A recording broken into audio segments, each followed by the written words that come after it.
গোগামুখৰ চাউল ধোৱাৰ বালিগাঁও শাখা নামঘৰৰ সোণালী জয়ন্তী সমাৰোহত অংশগ্ৰহণ প্ৰতিদিন টাইমৰ মুখ্য সম্পাদক নিতুমণি শইকীয়াৰ। বালিগাঁওবাসীয়ে গায়ন বায়নৰ মাজেৰে আদৰি নিয়ে নিতুমণি শইকীয়াক।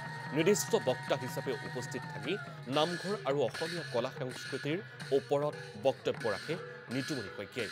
সমাৰোহত মুখ্য অতিথি হিচাপে উপস্থিত থাকে ডক্টৰ পীতাম্বৰ দেৱগোস্বামী।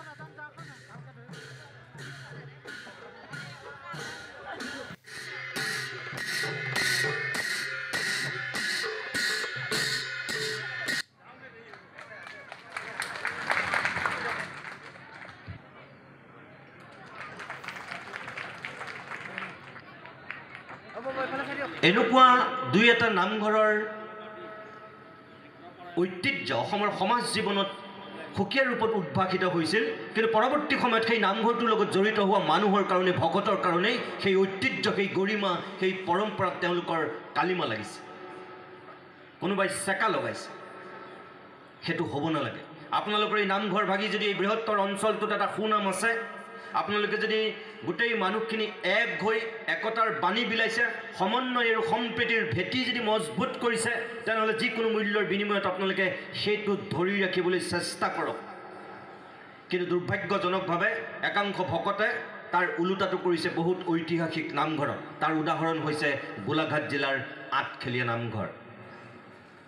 হয়নে নহয় আপোনালোকে কওক? তেখেতসকলে হাত চাপৰি মাৰিছে। কিয়? সেই নামঘৰৰ মজিয়া কোনে ৰক্তাক্ত কৰিছিল? সেই নামঘৰটোৰ লগত জড়িত হৈ থকা ভকত বৈষ্ণৱে। সঁচা সঁচিকৈ তাত দুৰ্যোধন দুঃশাসনৰ যেন ৰক্তপাত হৈছিল, তেনেকুৱা এক পৰিৱেশৰ সূচনা হৈছিল। কিয়? নামঘৰটোলৈ অহা অৰ্থনৈতিক অনুদানৰ কাৰণে। নামঘৰৰ সংখ্যা বৃদ্ধিয়ে সেই গাঁওখনৰ মানুহৰ মানসিকতাৰ উত্তৰণ ঘটাইছে বুলি মই বিশ্বাস নকৰোঁ।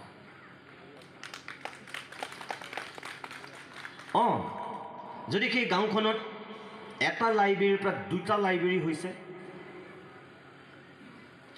সেই গাঁওখনৰ চৰকাৰী অনুদান নোপোৱাকৈ যদি স্কুলখন গাঁৱৰ মানুহখিনি লাগি ভাগি টিপ টপকৈ বনাই দিছে, তেতিয়াহ'লে মই ক'ম যে গাঁওখনৰ মানুহৰ সঁচাকৈ উন্নতি হৈছে, মানসিকতাৰ পৰিৱৰ্তন হৈছে, আৰু তেওঁলোক সঁচাকৈ এতিয়া বিশ্বমুখী নাগৰিক। কিন্তু একেখন গাঁৱতে জয়ন্তী উৎসৱ 3 দিনীয়া কাৰ্যসূচী অনুষ্ঠিত কৰিছে। আমি ইয়াত নিজেও আজি ভাগ ল'বলৈ পাই কৃতাৰ্থ মানিছোঁ। দেখা পাইছোঁ বিশ্বায়নৰ যুগত আজি আমাৰ ধামখুমীয়াত মানুহ ডাঙৰ দীঘল হৈছে, বস্তু ভোগৰ পিছে পিছে যদিও ঘূৰিছে, কিন্তু এই অঞ্চলৰ ৰাইজৰ মাজত আধ্যাত্মিকতা আছে। কাৰণ পাশ্চাত্য সংস্কৃতি আৰু প্ৰাচ্য সংস্কৃতিৰ মাজত পাৰ্থক্য আছে। পাশ্চাত্য সংস্কৃতিয়ে সদায় বস্তু ভোগৰ কথা কয়, কিন্তু প্ৰাচ্য সংস্কৃতি সদায় ভাৱবাদ, আধ্যাত্মিকতাৰ কথা কয়, আৰু আধ্যাত্মিকতাইহে মানুহক জীৱনৰ সুৰক্ষা দিব। আমাৰ নামঘৰৰ সংস্কৃতি আচলতে আমাক ভাৱবাদৰ কথা মনত পেলাই দিয়ে, আধ্যাত্মিকতাৰ কথা মনত পেলাই দিয়ে। এই অঞ্চলৰ ৰাইজে 50 বছৰীয়া সোণালী জয়ন্তী উৎসৱ নামঘৰ নামত অনুষ্ঠিত কৰি সেইটো প্ৰমাণ কৰিছে যে ৰাইজৰ মাজত একতা আছে, ৰাইজৰ মাজত আধ্যাত্মিকতা আছে। আৰু